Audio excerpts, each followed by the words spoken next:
The chorus model here is what nobody tells you about the work of becoming yourself. It is not harder than what you have already been doing. It is easier.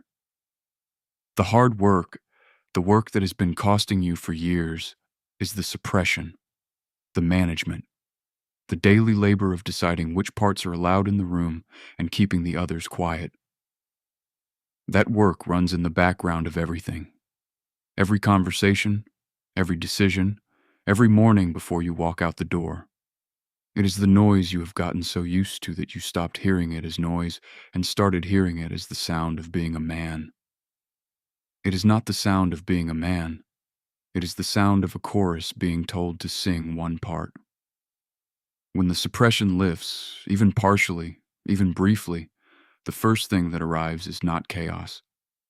This is what the framework predicts when you imagine releasing the managed self, that everything held in check will come flooding out, and the result will be disorder, the loss of the life you have built, the performance that everyone has been depending on suddenly unavailable.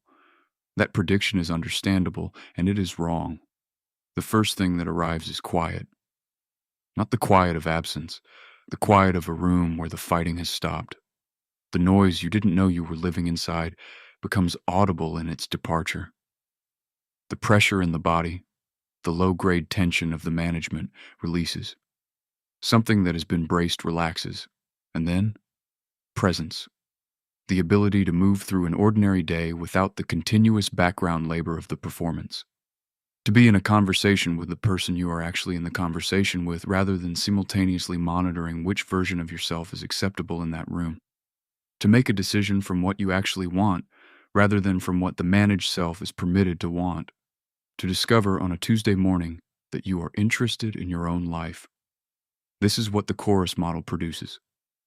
Here is how it works. The chorus model begins with a single replacement. You replace the performance question, am I doing this right? Am I the right kind of man? With the listening question, who is speaking right now and what does that part need?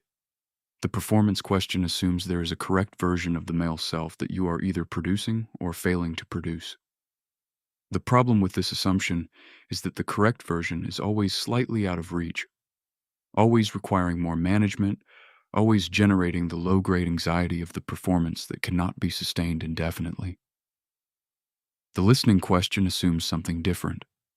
It assumes that whoever is speaking right now is real, not the whole of you, not the final answer, but real, present, worth hearing.